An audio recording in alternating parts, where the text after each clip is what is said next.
নমস্কার বন্ধুরা, সবাই কেমন আছো? আশা করি ভালো আছো। তো আজকে কোনো মিনি ব্লগ বা রান্না ভিডিও দেবো না। আজকে আমার লাঞ্চ মেনু তো কী আছে সেটাই আমি শেয়ার করব।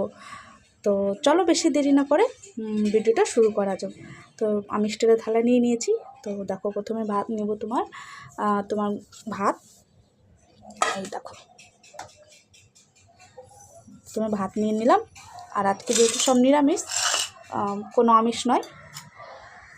তো দেখো, এটা হচ্ছে তোমার পটল ভাজা, পেঁয়াজ দিয়ে কালো জিরে ফোড়ন দিয়ে লঙ্কা দিয়ে করেছি। আর তোমার আছে এখানে করলা ভাজা। আজকে কিন্তু তরকারি নেই, সব ভাজাভুজি। কালকে যেহেতু অনেক মশলা খাওয়া হয়ে গেছে, তো ভাবলাম আজকে একদম ভাজাভুজি হয়ে যাবে, কোনো মশলা হবে না।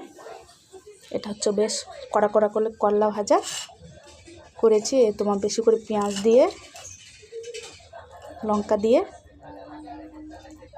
আর আছে তোমার শাক, এটা হচ্ছে বোথে শাক, এটাও ভাজা ভাজাই করেছি, খুব ভালো লাগে খেতে, তাই না?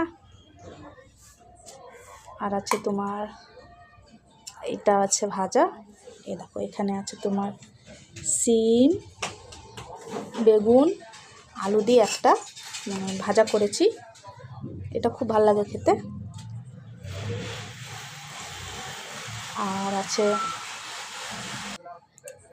আর আছে তোমার আলু সেদ্ধ। আলুটাকে সেদ্ধ করে পেঁয়াজ শুকনো লঙ্কা দিয়ে জিরে দিয়ে ভালো করে ভেজে নিয়েছি। এটা তো আমার ছেলেদের বাচ্চাদের বাড়ির সবারই পছন্দ। তোমার ডাল ভাত আর এইভাবে আলু সেদ্ধ থাকলে ব্যাস, আর কিচ্ছু চাই না। আজ করলা দেখছো আর এই ভাজা দেখছো আর পটল ভাজা, এরা খাবে না।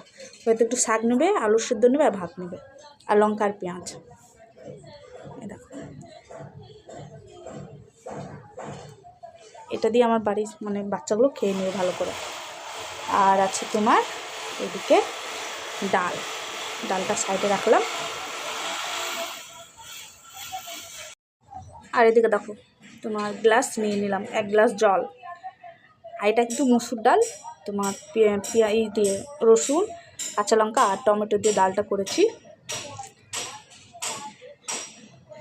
তো আজকের দুপুরের লাঞ্চ মেনু এটাই হচ্ছে। কিন্তু বেশ ভালো লাগে, মাঝে সাঝে এসব খাওয়া না খুব ভালো লাগে। আর আমাদের বাড়িতে যেদিন মাছ মাংস হয় তার পরের দিন কিন্তু আমি এইভাবে রান্না করি, এই ভাজাভুজি দিয়ে কাজ চালিয়ে দিই। আর মশলাদার খাবার করি না। তো চলো, আজকের ভিডিওটা এইটুকু অবধি। আর কেমন লাগলো আমার লাঞ্চ থালিটা অবশ্যই বলবে। আর ভালো লাগলে একটা অবশ্যই কিন্তু লাইক কমেন্ট করে দেবে। তো ধন্যবাদ সবাইকে ভিডিওটা দেখার জন্য। আবার আসছি নতুন একটা ভিডিও নিয়ে।